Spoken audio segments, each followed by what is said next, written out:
Oh, silap pula. Okay, tak apa. Kita biarkan dulu. Bismillahirrahmanirrahim. Assalamualaikum warahmatullahi taala wabarakatuh. Alhamdulillah, kita bertemu lagi pada minggu ini untuk bersama-sama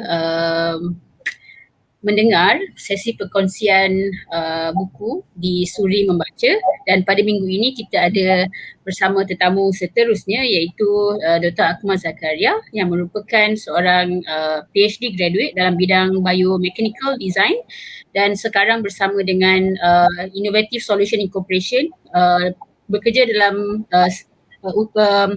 is an IT consulting firm working on digital transformation in manufacturing sectors, dan Aqmar sekarang sebenarnya berada di Tokyo. Untuk makluman, Aqmar membuat PhD-nya juga di Jepun selama 4 tahun. Assalamualaikum Aqmar, welcome to Suri Membaca. It's our pleasure to actually have you on the show. Apa khabar, sihat Alhamdulillah sihat. Thank you for having me tonight. Okay, lama tak jumpa kan? I think 2 years ago kot kita jumpa dan lepas tu dah tak jumpa dah because of the pandemic. Jadi insyaAllah pada malam ini kita akan bersama-sama mendengar kupasan buku berkenaan Womenomics oleh Aqmar, dan juga kita akan mungkin dengar sedikit pengalaman macam mana konteks buku ini dengan pengalaman Aqmar sendiri berada di Jepun. Okey, jadi untuk kita start session ni, mungkin soalan yang pertama, Aqmar boleh ceritakan sikit siapakah penulis dan kenapa dia tulis buku ni dan apa konteks buku ni ditulis. Silakan Aqmar. Okay, terima kasih Kak Imat. Saya boleh address Kak Imat kat sini. So, kalau kita tengok buku ni, dia punya authors adalah Claire Shipman dan juga KTK.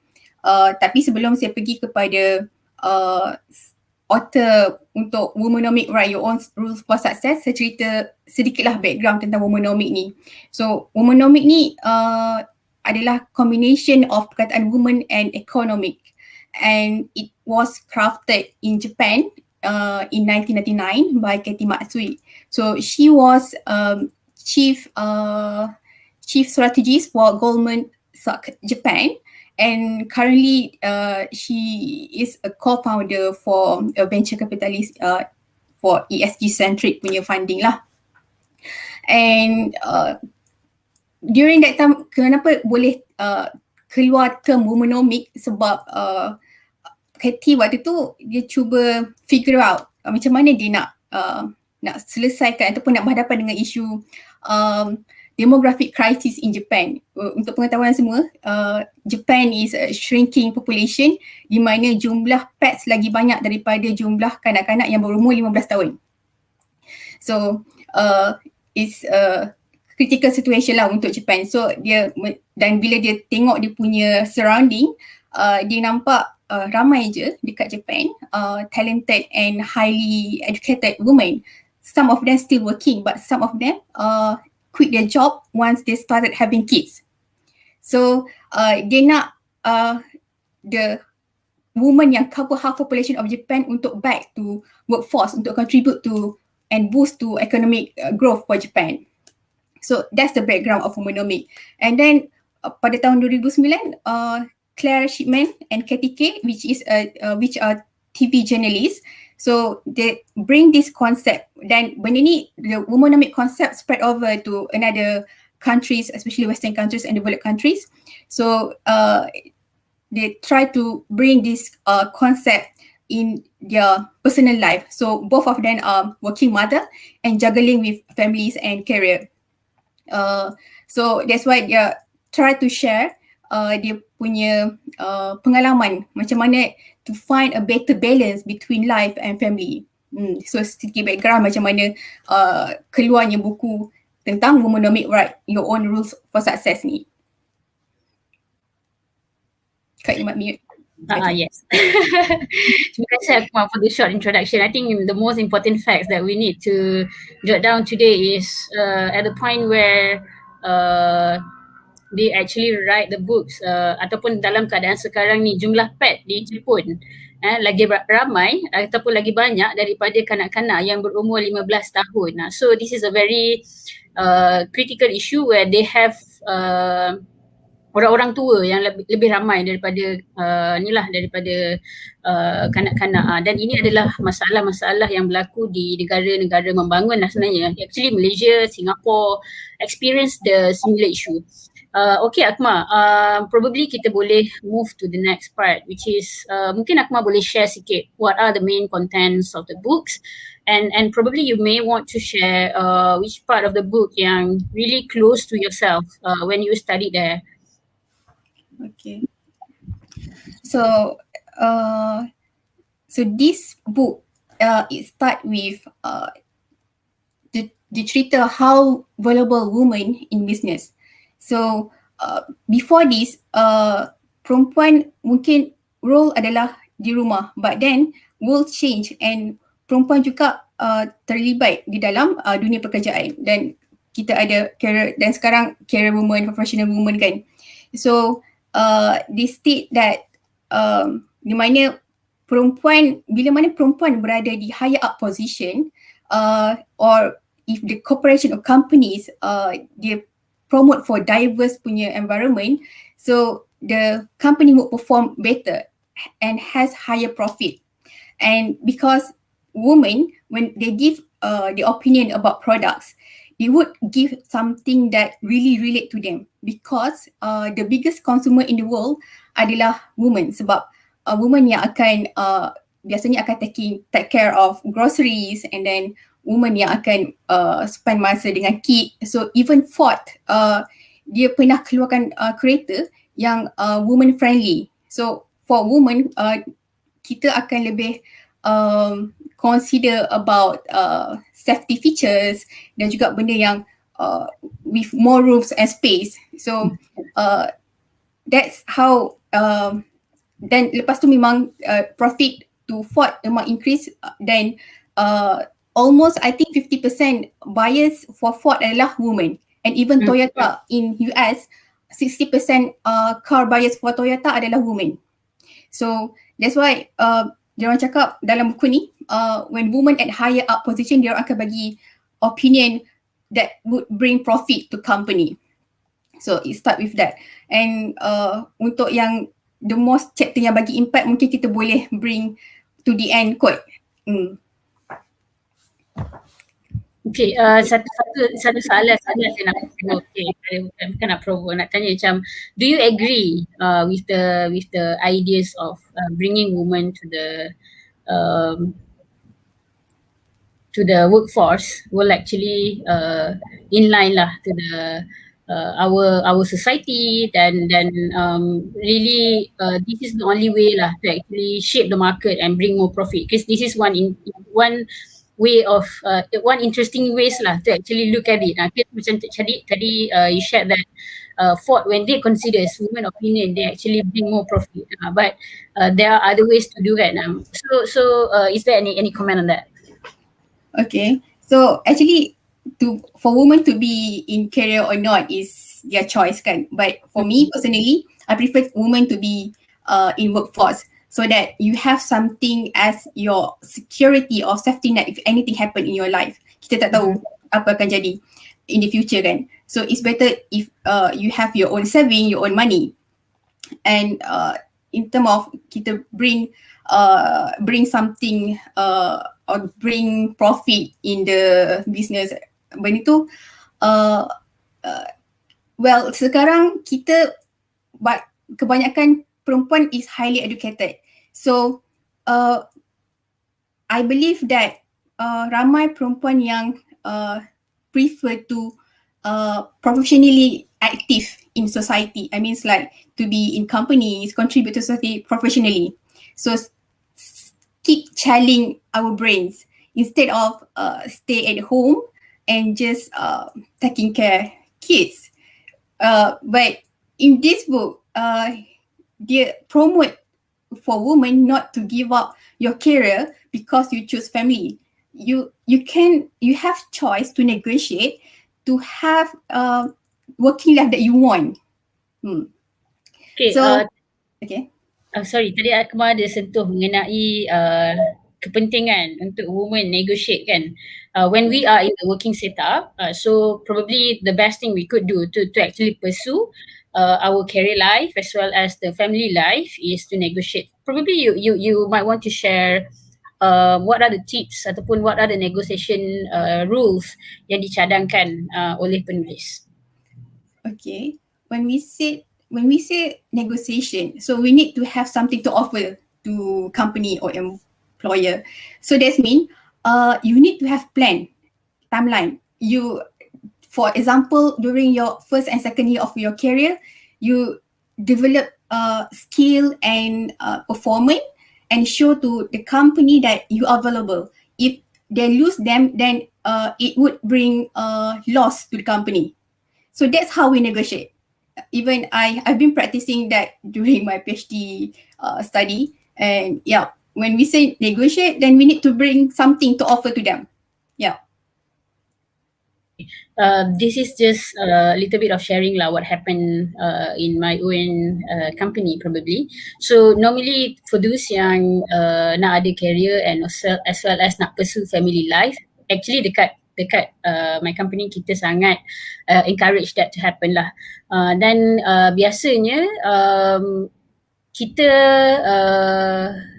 encourage lah staff to actually discuss dengan bosses ataupun team leader on how they plan to actually deliver the work. So sekarang ni macam working from home much different lah. Tapi back then for me one approach yang kita ada adalah first masa masuk kerja tu macam aku cakap tadi, the staff need to actually prove that you actually align your behaviour and skill to the company skill and behaviours ataupun culture. Sebab ini adalah fasa pertama yang membolehkan sesebuah company orang kata apa confirmkan lah macam you are actually suitable for the company. But after that you can actually share dengan your bosses yang macam okay, after 3 years or 4 years I want to continue my study, ataupun after 3 years or 4 years I want to focus on my family, so I don't want to perform so much. So kita ada performance ranking. So I nak so-so je lah, tapi I still deliver the minimum amount. So ini adalah tak silap Kaimat macam among the tips lah given to the woman when kita duduk dalam career life yang agak demanding lah. Contoh kat tempat kerja Kaimat agak quite demanding. So this is one way to manage this kind of situation. Okay, specifically untuk pengalaman Aqmar sendiri, sebab buku ni ditulis berdasarkan pengalaman penulis ketika dia berada di Jepun kan. So Aqmar sendiri bila berada kat Jepun, mungkin Aqmar boleh share macam mana Aqmar melihat situasi wanita di sana lah, sama ada mudah ke nak masuk kerja kat sana ataupun ada sekatan-sekatan tertentu yang menyebabkan diorang tak boleh masuk dan tak boleh contribute, dan macam mana perbezaannya dengan tempat lain globally, dan pengalaman Aqmar sendirilah yang terpaksa negotiate dengan supervisor bila buat PhD kat sana, sebab I believe your supervisor is a male, dan keadaan patriarki kat sana menyebabkan I guess a lot of works need to be done to make sure that you can deliver your work, you can deliver your PhD within the required years lah. Probably Aqmar, you want to share more? Okay, so my view on working woman dekat Japan or the first question. So dekat Japan for current job sekarang, saya dalam bidang IT, which is dalam bidang IT 90% is men, only 10% is women. So even kita orang pergi ke partner company pun memang boleh nampak lagi ramai lelaki. So in certain field kita boleh tengok memang sangat sedikit perempuan, dan kebanyakan perempuan di Jepun adalah part-time worker ataupun contract worker. Jarang ada permanent, I mean ada, but is most of that is part-time worker ataupun contract worker lah. And even kalau back to my faculty in Hokkaido University, dalam banyak-banyak profesor cuma seorang saja profesor perempuan. dalam fakulti engineering. Yes. So that's the environment yang ada, yang very typical in Japan. Even kalau kita memang actually STEM punya industri macam tu, ataupun sebenarnya dekat Jepun memang in a worse situation lah compared to other places in the world. STEM industry lagi obvious. Okay, Memang kan? ini adalah isu-isu yang kita orang cuba bawa dalam perbincangan student graduates yang kita, antara inilah isu yang pernah kita orang bincangkan, dan kita orang cuba bawa women empowerment bermula daripada universiti. Okay, sebab I guess cuma Kak Iman tahu tu macam I believe you work also dengan other people from other country, and obviously boleh nampak kot perbezaan STEM dekat Japan, dekat UK, dekat Malaysia, ada differences kan. Macam I guess dekat Japan is even worse. Yes. Even Malaysia kita boleh tengok dalam fakulti engineering kita ada 10 ke 20 orang lecturer perempuan. And even lecturer perempuan boleh berada di higher up position, but in Japan it really takes time and it's very challenging untuk lecturer perempuan untuk naik ke position yang lagi atas. Okay, so before we go to your experience dealing with the lecturer, probably you want to share why this kind of thing happen. Is it culture issue, or is it something to do with their demographic ke, ataupun something to do with their spiritual practices ke?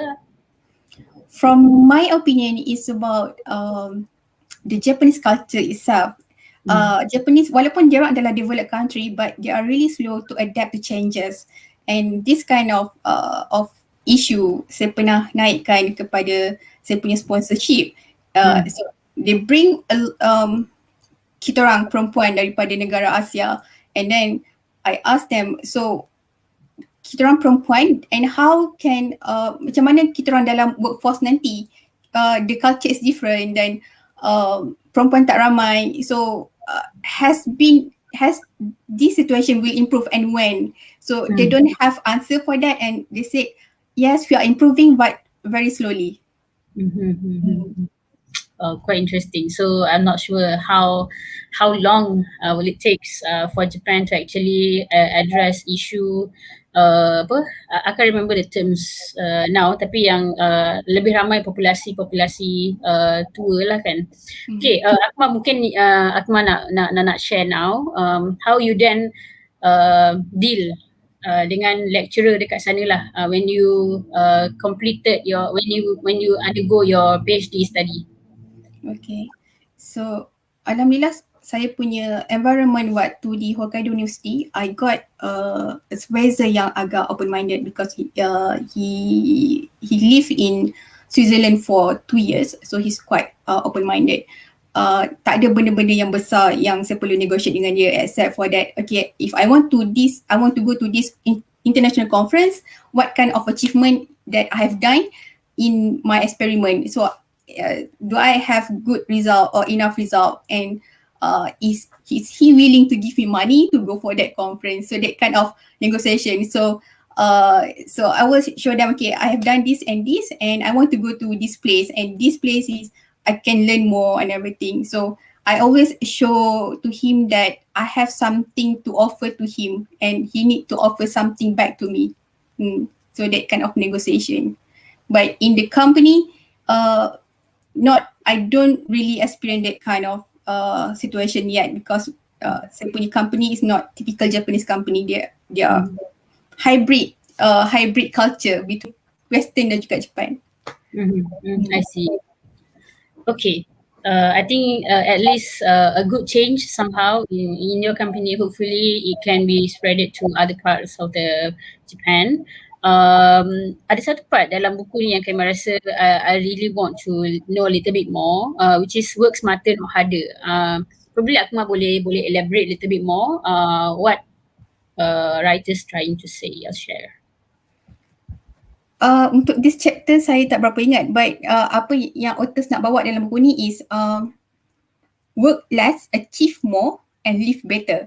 So it's about dia samalah konsep macam saya cakap, during the first and second year you need to really prove to the company that you are available to the company, and then you negotiate. Contohnya during 2000, sebab buku ni dikeluarkan pada tahun 2009, so work from home during that time was very privileged kot. Tak ramai orang ada that kind of privilege. So dalam kes yang disebut dalam buku ni, ada yang dah mula negotiate untuk work from home so that dia boleh arrange dia punya own schedule so that she would feel less stress and then she can focus also on the kids. So that's how bagi dia orang work smarter. So work from home lah. But the issue when the pandemic hit us, work from home is become normal yang kita kena adapt to kan sekarang. Tapi I guess it brings different challenges to mothers, to moms, and I think the recent one that I heard, I guess today kot, previously kanak-kanak ni ataupun anak-anak ni dia tak pernah kenal sisi lain mak ayah dia. Tapi bila sekarang ni, this is different challenges altogether. So bila sekarang ni kita duduk dalam situasi pandemik, mak ayah bekerja dekat rumah, anak-anak mula melihat sisi-sisi lain mak ayah dan ini menyebabkan timbul masalah lain iaitu masalah mental. Semalam I had another session with my BFF project.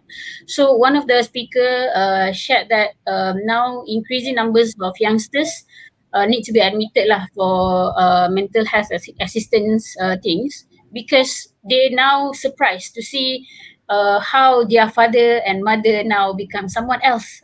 Yelah dulu balik rumah tengok mak dah penat, mungkin tak cakap sangat kan, tapi mungkin ada yang tengok sisi-sisi yang macam mak ayah bergaduh dan krisis-krisis kekeluargaan yang lain lah. So despite I guess work from home bring some benefit to people, but it also bring a lot of challenges to both mother and to both parents and anak-anak lah. Okay, thank you so much Aqmar for the sharing. Probably you want to share your final words or reflections on this book. Okay, so untuk yang baru nak start career, so since you know that the first and second year is for your time to really build your performance, develop performance in company, prove that you are someone valuable to company. So you can plan your career growth and timeline. So saya kalau start baca buku ni, biasa takkan tahu. And saya baca buku ni pun after I've been starting, I start my work in the company.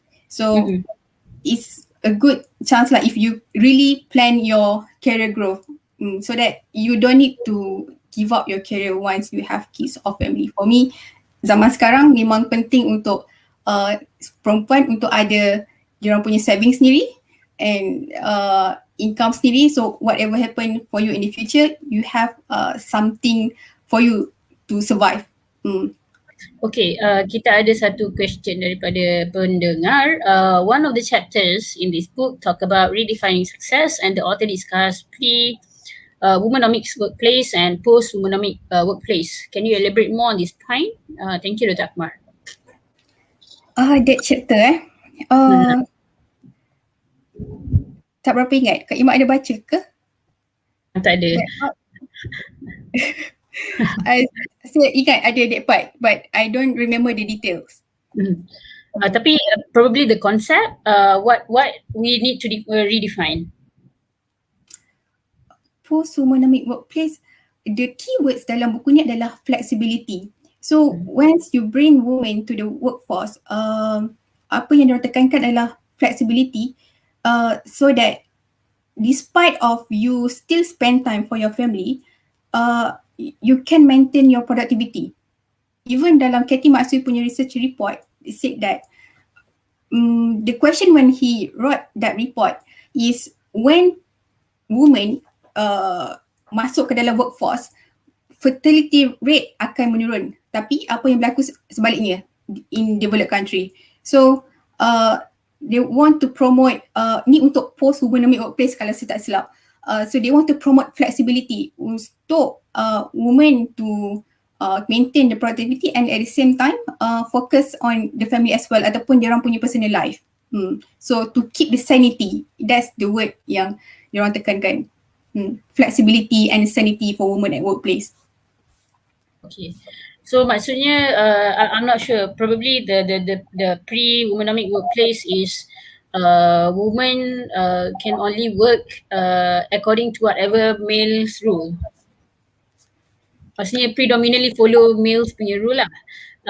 But after that, yeah. So then after that it should change lah. And I guess on this part, kalau ikutkan dekat Malaysia, I rasa ada increasing changes on how women be treated in the workplace. Contohnya sekarang dah ada banyak company-company yang dah tawarkan daycare kepada parents lah, so that they can actually focus on the work and their children also being taken care by good daycare.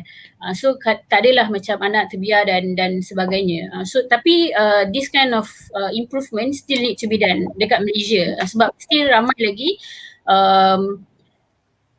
perempuan yang memilih untuk akhirnya duduk kat rumah dan meninggalkanlah impian untuk menjadi wanita yang berkerjaya. Tak salah sebenarnya kalau nak pilih duduk rumah jadi isteri rumah, tak salah. That's a good choice also. But kalau nak masuk ke industri dan berkhidmat untuk rumah dan sebagainya pun satu benda yang terpuji juga. Cuma they really need to find a suitable company that support this kind of idea. Otherwise, it's quite difficult for them to actually grow. Tapi this kind of things still need a lot of improvement, even in other parts of the world. Yes. Any last word, Aqmar? Any last word? Tak ada kot. Tadi saya dah bagi. But thanks again for having me tonight. Minta maaf kalau tak boleh bagi info yang banyak tentang buku ni. But ya, buku ni pun repetitif. So saya cuma ambil poin-poin yang penting yang tidak repeat lah. Okay. Semoga bermanfaat. Okay, thank you so much, Aqmar. I guess the most important point for women yang nak masuk ke career world is plan how you want to climb the ladder and how you want to plan for your family, because it should be managed in a balanced sense, so that keluarga terjaga dan kerja juga tidak terabai. Okay, saya rasa pada untuk malam ini sekadar sampai di sini sahaja. InsyaAllah kita akan bertemu lagi pada minggu akan datang bersama dengan kupasan buku yang lain pula. Sekian, wabillahi taufiq wal hidayah. Wassalamualaikum warahmatullahi taala wabarakatuh. Assalamualaikum.